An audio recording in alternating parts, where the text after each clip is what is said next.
राजस्थान के जालौर जिले में सुंधा पहाड़ी पर मौजूद है सुंधा माता मंदिर। ये चामुंडा देवी को समर्पित 900 साल पुराना मंदिर है। मंदिर राजस्थान के एकमात्र हिल स्टेशन माउंट आबू से 64 किलोमीटर और भीनमाल से 20 किलोमीटर दूर है।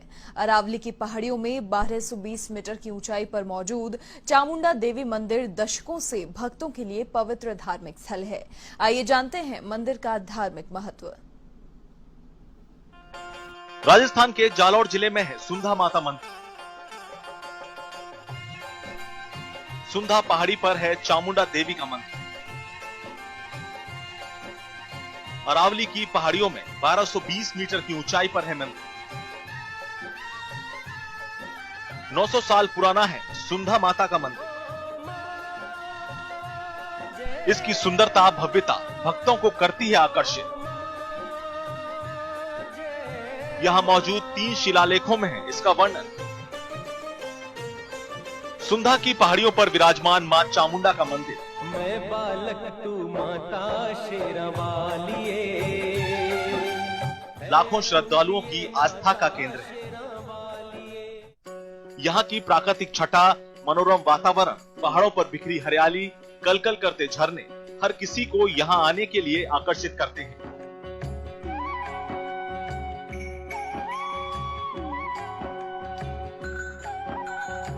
यही कारण है कि गुजरात और राजस्थान के बहुत से पर्यटक इस मंदिर में दर्शन करने आते हैं। जैसलमेर के पीले बलुआ पत्थर से बना 900 साल पुराना मंदिर हर किसी को अपनी खूबसूरती से आकर्षित करता है।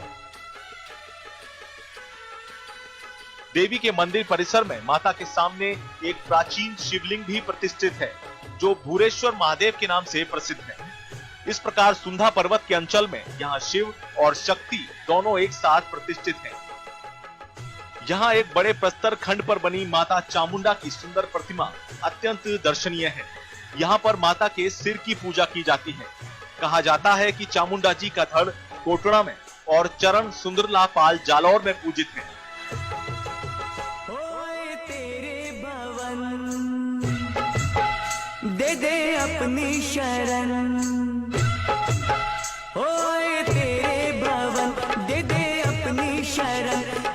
सुंधा माता को अघटेश्वरी भी कहा जाता है, जिसका अभिप्राय है वह घट यानी धड़ रहित देवी, जिसका केवल सिर ही पूजा जाता है। जालौर के शासक सासिंह देव ने संवत 1319 में अक्षय तृतीया के दिन मंदिर की स्थापना की थी। 2 जुलाई 1986 में मालवाड़ा ठाकुर दुर्जन सिंह देवल ने ट्रस्ट की स्थापना की। इसके इतिहास की जानकारी के लिए मंदिर में 3 ऐतिहासिक शिलालेख हैं।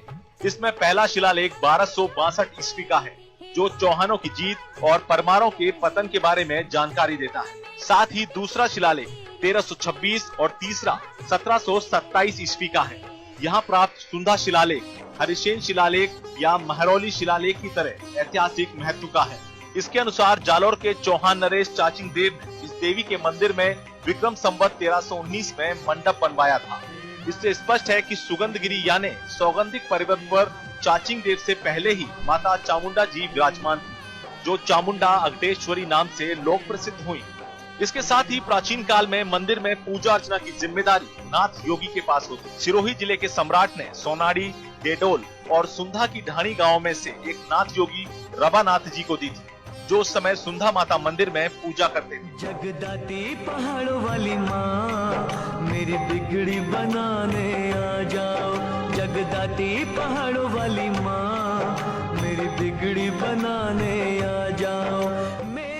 नाथ योगी में से एक अजय नाथ जी की मृत्यु के बाद मंदिर में पूजा करने के लिए कोई नहीं मिला, इसीलिए रामनाथ जी को इसकी जिम्मेदारी मिली। मेंगलवा और चित्रौड़ी गांव की भूमि नाथ योगी को जोधपुर के महाराजा जसवंत सिंह ने दी, इसीलिए मेंगलवा के नाथ योगी को अयस कहा जाता रहा।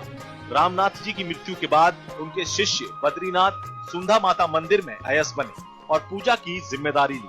इसके अलावा उन्होंने सोनाली, डेडोल, मेंगलवा और चित्रौड़ी की भूमि की भी देखभाल की। लेकिन जैसे जैसे समय का पहिया चलता रहा, वहाँ पर प्रबंधन के लिए कोई नहीं रहा। इसीलिए अब इस मंदिर की देखभाल, पर्यटन और प्रबंधन की जिम्मेदारी सुंधा माता ट्रस्ट के कंधे पर है। सुंधा माता का मंदिर हर दिन सुबह 8 बजे से शाम 6 बजे श्रद्धालुओं के लिए खुलता है। नवरात्रि में गुजरात और आसपास के क्षेत्रों से पर्यटक बड़ी संख्या में सुंधा माता के जयकारे लगाते हैं। सुंधा माता मंदिर के दर्शन के लिए पैदल भी जा सकते हैं, नहीं तो रोपवे की सर्विस लेकर केवल 6 मिनट में ही पहाड़ी पर बने मंदिर तक पहुंचा जा सकता है। माता के भक्त भले ही माउंट आबू के अर्बुदा देवी के दर्शन नहीं कर सके, लेकिन हरी भरी पहाड़ियों पर मौजूद सुंधा माता के दिव्य दर्शन करके ही मन को जो शांति और सुकून मिलता है, वो भी जीवन में गहरी छाप छोड़ता है। एवन टीवी के लिए जालौर से भावेश गोस्वामी की खास रिपोर्ट।